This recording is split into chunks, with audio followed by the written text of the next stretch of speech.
Hey, what's going on everybody? It's ETAPRIME back here again. Today we're going to be checking out the all-new RedMagic VC Cooler 5 Pro to see if this will actually make your phone faster. And of course, if you do a search online for a phone cooler, you're going to pull up a ton of them, especially over on Amazon. But what we've got here is their new patented liquid cooling tech, or TEC, thermoelectric cooling technology, otherwise known as Peltier cooling. And when it comes down to it, this is incorporating 3 different methods of cooling. Obviously, we've got that tech or thermoelectric cooling, liquid vapor chamber cooling internally. And since this is coming from RedMagic, we do have a little bit of RGB, but I do like the look of this unit. You can actually see the internals from the top, and once we plug it in, we'll see that RGB. It is fully controllable from software. It's also magnetic, so it'll work with mag-safe devices like the iPhone, and even the Pixel devices do have a magnet built in, so it'll stick right to the back of them. And unfortunately, this is not a battery-powered device. You will have to plug this into battery power or wall power. It's got USB Type-C. The backside here is going to get super cold. Basically, what it's doing is extracting heat from the air using the Peltier effect or thermoelectric cooling. And if your phone doesn't support a magnet or mag-safe devices, they do have a clip that you can actually purchase along with this. That way you can kind of clip it to the back of basically any device. And it's super easy to use. We're just going to slide the cooler right up in there. We can grab something like the Pixel and just clip it right to the back. That way it's making contact, and that cold side is going to get the phone nice and chilly. You can pick up a thermoelectric cooler on Amazon, but this is the first time I've seen one with vapor chamber technology built in. They're saying this is their patented technology, and yeah, I mean, this thing does get really, really cold. It'll pull up to 36 watts from the wall or battery, but it'll do 25 watts sustained cooling. And I'll give you an idea of how cold this thing actually gets. So it's powered off right now, and I was using it just a little while ago. Backside is 75 degrees Fahrenheit. I'm measuring in Fahrenheit here. But of course, the unit isn't functioning yet because we haven't powered it up. I'm going to go ahead and plug in some wall power here. It does have an on and off switch, and around back you can see we do have some RGB. Again, this is controllable from software, but it's immediately going to start dropping in temperature. So before we were at 75, now it's at 43. We'll tap it again, 40, 38, and unfortunately this one here only goes down to 32, so it is below freezing. And again, I'm measuring in Fahrenheit. I kind of forgot to swap this thing out over to Celsius, but table 73, moving back up, low, there it is. So it is at freezing temperatures right now. And if I was to leave this on the table for a little while, exposed to the air, it will pull some condensation out and actually freeze it right here on the cold side. So obviously, if we've got this on the back of the phone, it's going to transfer that coldness over to our device and keep it cool. And in turn, with the cooler device, our CPU and GPU can boost up higher for longer periods of time. And in some cases, we can definitely see better performance. For instance, I've got the iPhone 15 Pro Max right here. What we're going to do is go ahead and run a benchmark. I'm using 3D Mark Wildlife Extreme. And just to give you a look at the temp here, just the overall screen temp. Just starting this out, I mean, it jumps right up to 85 degrees. So we're almost at 86 degrees right there on the screen. And right now what's happening with this iPhone is it's heating up enough internally for the system to kind of tell it to bring the clocks down on the CPU and GPU to help itself kind of stay cooler. So now we're not getting the maximum performance out of this device. And by the end of this benchmark, I'll show you exactly what I'm talking about. So I just ran this one time. It's 3D Mark Wildlife Extreme, and we have hit around 90 degrees Fahrenheit just on the front of the phone. That's not internally, just kind of gives us an idea of how hot this thing is getting. Our total score here, 3,388. And I know the 15 Pro Max can do much better than this. So let's go ahead and slap the cooler on. Again, MagSafe.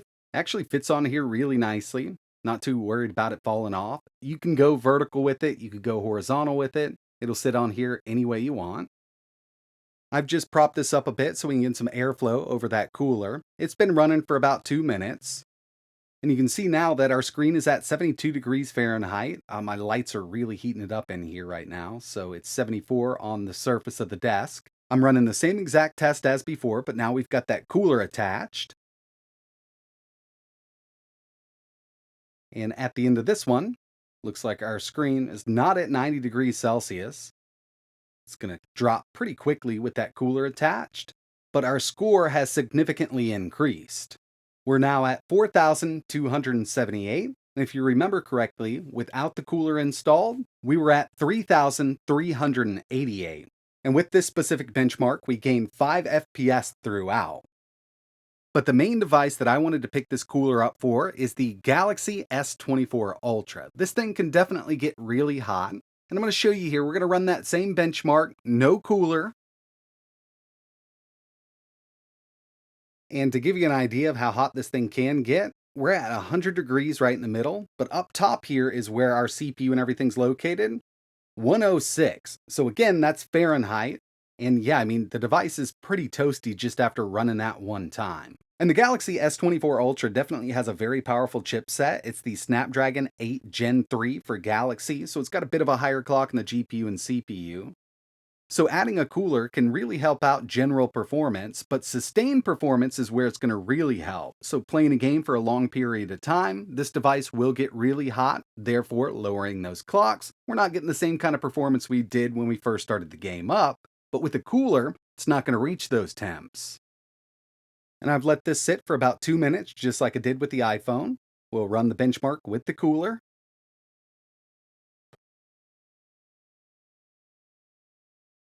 And before, when we ran this benchmark without the cooler, our screen hit 106 degrees Fahrenheit. Now we're well under that temperature, and our score is much higher.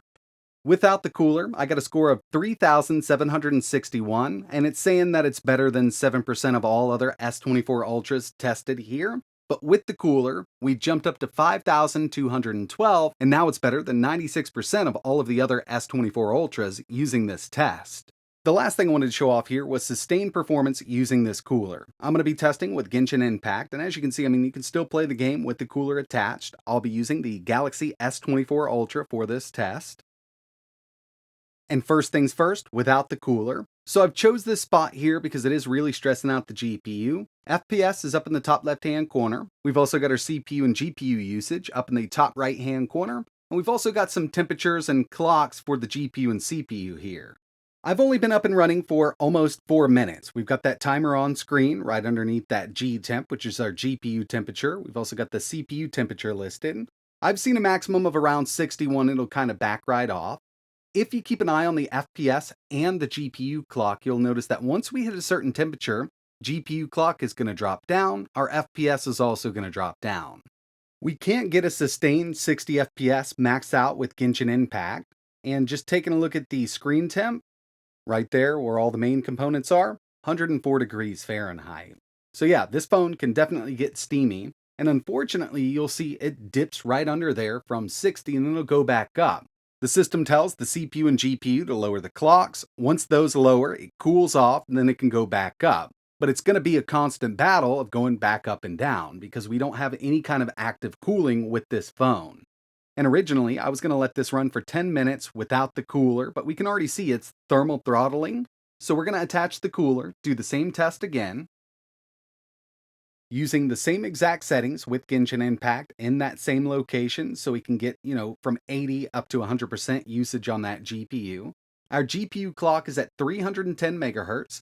Temps are way down if you take a look at CPU float there, and we're at 60 FPS. We're 4.5 minutes in right now, and in that hot spot, we're at up to 86 degrees Fahrenheit. Remember, before, without the cooler, it did reach 104 degrees Fahrenheit.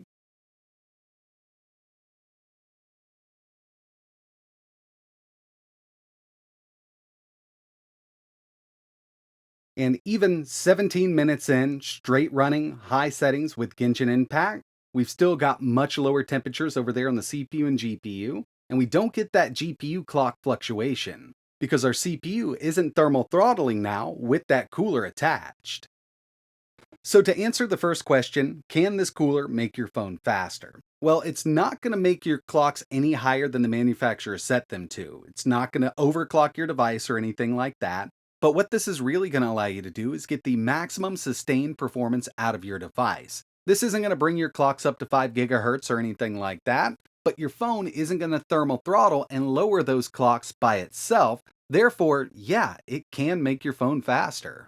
I personally like the way this RedMagic cooler looks, but there are several online. You can definitely do some searching, but if you're interested in this one here, I'll leave some links down below. But that's going to wrap it up for this one. And like always, thanks for watching.